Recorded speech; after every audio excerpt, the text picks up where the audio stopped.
এক ওয়াক্ত নামাজ পড়ে না। খোদার 365 দিন, একটা বছরে কোনো দিন যে ছেলেটা ফজরের নামাজ পড়লা না, তুমি কোন মার ঘরে জন্ম নিলা?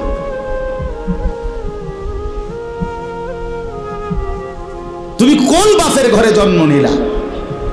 তোমার মায়ের 2 বছরের দুধের হক কি আদায় করো? মুসলমানের বাচ্চা এত বড় গাদ্দার হয় কেমনে বেটা? এত বড় নাফরমান, এত বড় হাইওয়ান, এত বড় চতুষ্পদ জানোয়ার মুসলমানের ঘরে হয় কেমনে বেটা? কেমনে হয় বেটা? এই জন্য মনে রাখো বেটা, যে কপালে সেজদা নাই সে কোনো মানুষ না।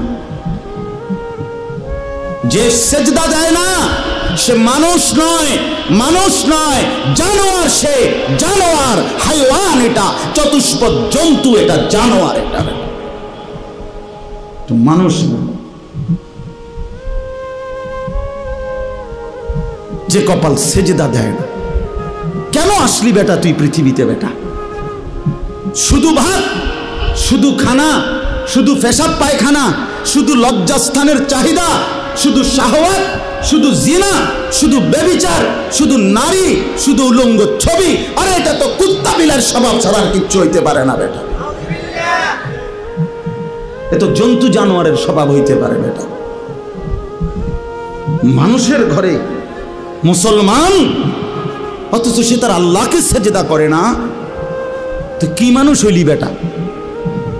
কি পড়ালেখা শিখলি যুবক? এই ছেলে কি পড়লি বেটা? কার জমিনে বড় হইলি? কার আসমানের নিচে রইলি? কি রে বেটা? আমরা চেহারা চিনি না? এখানে দাঁড় করাই এখন বেনামাজি। চেহারা দেখলেই তো চিনা যায়। বেনামাজির চেহারার মধ্যে তো কোনো দয়া মায়া থাকে না। বেনামাজির চেহারা তো নির্লজ্জ, বেহায়া, বেশরম, পাষাণ, দয়া মায়াহীন, এমন মনে হয়। এজন্য বন্ধু, নিজেকে আরেকবার ভেবে দেখো। তুমি মায়ের সন্তান, তুমি বাবার সন্তান, তুমি মুসলমানের সন্তান। এই কালেমা বড় দামি কালেমা। আমি 72 বছর বয়স্ক, 72 বছর বয়স বুড়া চাচা, এরকম একজন বয়স্ক লোককে গত আগস্ট মাসে কালেমার দাওয়াত দিছিলাম। উনি হিন্দু। 2.5 ঘন্টা ওনারে বুঝাইছিলাম, বলছিলাম, কিন্তু উনি এটা বলে যে ঈশ্বর অদ্বিতীয়, ঈশ্বরের কোনো অংশীদার নাই, আমি প্রতিমা পূজা করি না। উনি এই কথাটা বলে, কিন্তু উনি কালেমা। আমি বললাম, চাচা, আমাদের সাথে আরো আলেমা ছিল, চাচা আপনি এই কথাটাই বলেন, এই কথাটাই বলেন, এটাই কালেমা। আপনি যেটা বিশ্বাস করেন এই কথাটা মুখে বলেন না, কালেমা আরবিটা বলেন, লা ইলাহা ইল্লাল্লাহু মুহাম্মাদুর রাসূলুল্লাহ, এটা বলেন। কত অনুরোধ করলাম, কানসি পর্যন্ত, বিশ্বাস করেন। চাচার মুখ দিয়ে এই কথাটা বাইর করতে পারলাম না। কয় না, আমি এটা পড়তাম না। তখন আমি আমার সাথীদেরকে বললাম, হ্যাঁ এবার 72 বছর বয়স্ক একজন মুরব্বী, 72টা বছর জীবন পার হয়ে গেছে, অথচ তার জবান দিয়ে একটাবার কালেমা উচ্চারণ করল না। আর আল্লাহ তাআলা সেই কালেমা আমাদেরকে কত হাজারবার বলার তৌফিক দিছে। কত বড় নিয়ামত, কত বড় সৌভাগ্য যে আমি এক মুসলমান মায়ের ঘরে জন্ম নিছি, আমি এক মুসলমান বাবার ঘরে জন্ম নিছি। আমাদের কি যোগ্যতা ছিল? আমাদের কোনো যোগ্যতা ছিল এখানে? শুধুই কার দয়া? এত বড় দয়া যে আল্লাহ করলেন, এত বড় মায়া যে আল্লাহ করলেন, নিজে আল্লাহ পছন্দ করে আমারে ঈমান দিলেন, ঈমানদারের ঘরে জন্ম দিলেন, মুসলমানের পরিচয়টুকু দিলেন, মুমিনের পরিচয়টুকু দিলেন। সেই আমি কেমনে আল্লাহর নাফরমানি করি?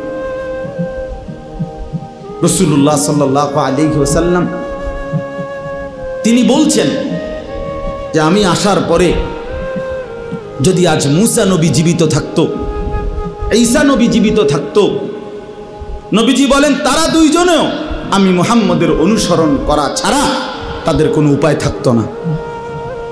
গোটা পৃথিবীতে আল্লাহ নবী সাল্লাল্লাহু আলাইহি সাল্লাম পরিষ্কার বলছেন আমার আবির্ভাবের পরে আর পৃথিবীর কোনো ধর্ম নাই, ধর্ম শুধু একটাই, আমার মাধ্যমে আল্লাহ তাআলা ইসলামের নাম হিসাবে যেই কালেমা, যেই ধর্ম, যেই বিধান আল্লাহ দিয়েছেন আগামীর ইসরাফিলের ফু পর্যন্ত এটাই বিধান, এটাই কালেমা, এটাই ঈমান, এটাই পরিচয়, এটাই জান্নাত লাভের একমাত্র রাস্তা। তো সেই পরিচয়টা আল্লাহ আমাদেরকে দিয়েছেন। আলহামদুলিল্লাহ আমরা নিজেদেরকে মুসলমান বলি ভাইয়া, তো তুমি আমি মুসলমান বলো, ভোটার আইডি কার্ডের মধ্যে, জন্ম নিবন্ধন সনদে, পাসপোর্টে, সব জায়গায় আমরা নিজেদেরকে মুসলমান পরিচয় দেই, আমাদের ধর্ম ইসলাম আমরা লেখি, তা আমরা কেন সেজদা করব না? আমরা কেন নামাজ পড়ব না ভাইয়া? আমরা কেন রাসূলুল্লাহ সাল্লাল্লাহু আলাইহি সাল্লামের সুন্নাতের অনুসরণ করব না কেন? এর চাইতে বড় দুর্ভাগ্য আর কি?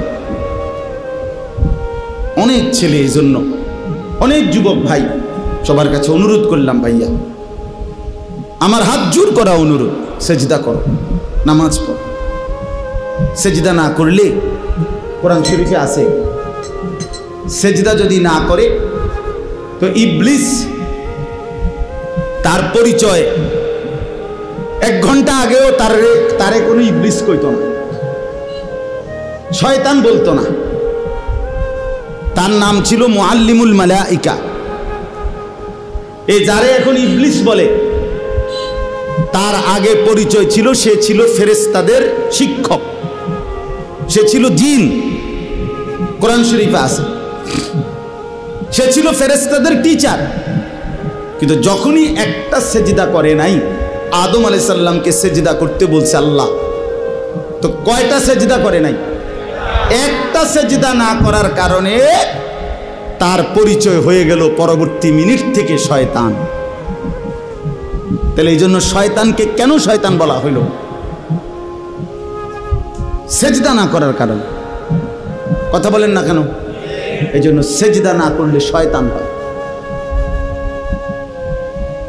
ইবলিস হয়, মরদুদ হয়, অভিশপ্ত, মালউন, লানতের যোগ্য, রাজিম, ঘৃণিত।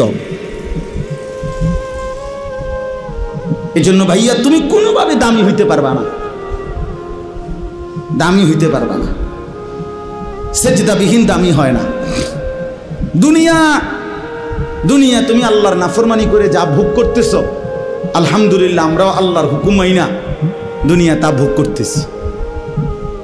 এই বাজার, ব্যবসা, দোয়ান, ভাত, মাছ, চাল, ডাল, বউ, বাচ্চা, স্ত্রী, সন্তান, সংসার, ফাঙ্গাস, তেলাপিয়া, ধনিয়া পাতা, কাঁচামরিচ, ফার্মের মুরগা, কক মুরগা, খাট, পালং, সোফা, ফার্নিচার, ফ্রিজ, এসি, হ্যাঁ, টাইলস, ইতান আমরা যারা সেজদা দেই এটি আমরার কাছে আছে। কথা বলে না কেন? তুমি আলগা কি ভোগ করে লাইলা? তুমি আল্লাহর নাফরমানি কইরা সারাদিন মোবাইল টিপা আমাকে রাইতে লিখি শান্তের দেশে থাও নাকি? তো আর কিতা, তো তুমি বেকুবার কিতাব মানে বেশতি কি? হ্যাঁ, বেশতি কি? শুধু ধোকা, শুধু ধোকা, শুধু বোকামি করলো, ধোকা খাইল। দুনিয়া এমনি মিলে যায়, দুনিয়া এমনি মিলে যায়। আল্লাহ পাক কোরআনে ওয়াদা দিয়েছেন, আমি যাকে বানাইছি তার দুনিয়ার রিজিক আমি দেবই দেব। এই জমিনে যত কিছু আমার বিচরণশীল মখলুক, আল্লাহ বলেন ওয়ামা মিন দাব্বাতিন ফিল আরদি ইল্লা আলাল্লাহি রিজকুহা, সকলের রিজিকের দায়িত্ব আমি আল্লাহ আমার কাঁধে তুলে নিলাম। তাফসীরের মধ্যে আছে হযরত মুসা আলাইহিস সালাম একদিন আল্লাহ তাআলাকে জিজ্ঞেস করলেন, আল্লাহ আপনার সমস্ত সৃষ্টি ছোট বড় সকলের রিজিকের কথা আপনার মনে থাকে, মনে রাখতে পারেননি। তো আল্লাহ তাআলা বললেন, মুসা তোমার সামনে একটা বড় পাথর আছে, এই পাথরটার মধ্যে তোমার হাতের লাঠিটা দিয়া বাড়ি দাও। মুসা আলাইহিস সালাম বাড়ি দিলেন, পাথরের একটা অংশ ভাঙ্গা পড়ছে।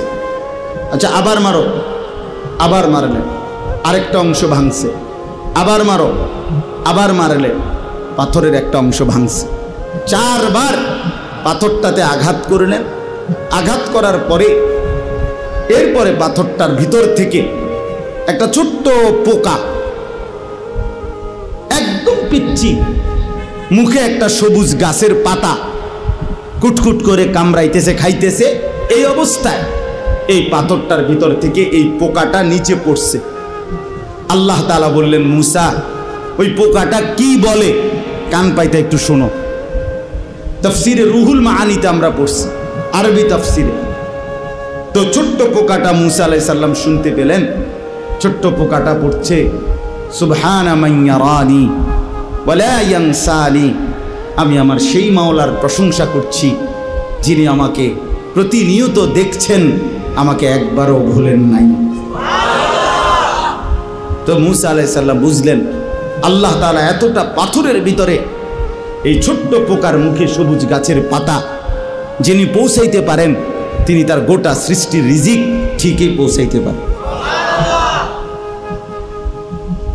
এই জন্য বন্ধু আমার, বাপ আমার, সবার কাছে অনুরোধ করছি, আমি শক্ত কথা বলছি, রাগ হইয়েন না, বিবেক জাগাবার জন্য বলছি, ঝগড়ার জন্য বলি নাই। কেন আমরা নামাজ পড়ব না? কেন নামাজ পড়ব না? রাসূলুল্লাহ সাল্লাল্লাহু আলাইহি সাল্লামের ভালোবাসার দাবি, মহব্বতের দাবি এটা,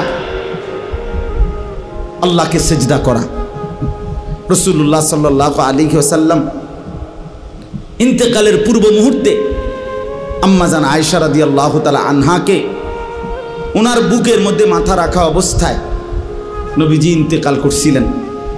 এই ইন্তেকালের পূর্ব মুহূর্তে হযরত জিবরাইল এবং আজরাইল দুইজন ফেরেশতাকে সামনে রেখে আল্লাহর নবী সাল্লাল্লাহু আলাইহি ওয়াসাল্লাম আম্মাজান আয়েশাকে বলছিলেন, আয়েশা আমি চলে যাচ্ছি আমার মালিকের কাছে, যাওয়ার আগে তোমার মাধ্যমে আমার উম্মতের জন্য আখিরি নসিহত, আমার উম্মতের জন্য আমার শেষ কথা, আসসালাত আসসালাত আসসালাত। আমার উম্মতকে বইল নামাজ ঠিক রাখতে, নামাজ ঠিক রাখতে, নামাজ ঠিক রাখতে। আমার বাপ, কোনো বাবা যদি মৃত্যুর পূর্বে কিছু ওসিয়ত করে, সন্তান যত পাষাণী হোক না কেন, সে তার মৃত্যু পথযাত্রী বাবার ওসিয়ত পালন করে। তা আমাদের নবী সাল্লাল্লাহু আলাইহি ওয়াসাল্লামের আখিরি নসিহত ছিল নামাজ, উম্মতের নামাজ। তো সেই নামাজ যদি আমরা আন্তরিকতার সাথে পালন না করি, তো আমাদের নবীর সাথে আমাদের সম্পর্ক কই? রাসূলুল্লাহ সাল্লাল্লাহু আলাইহি সাল্লাম কোরআনের মধ্যে আছে, সূরা নিসার মধ্যে আল্লাহ তাআলা বলছে, বন্ধু আপনাকে সামনে রেখে আপনার উম্মতের আমলনামা খোলা হবে।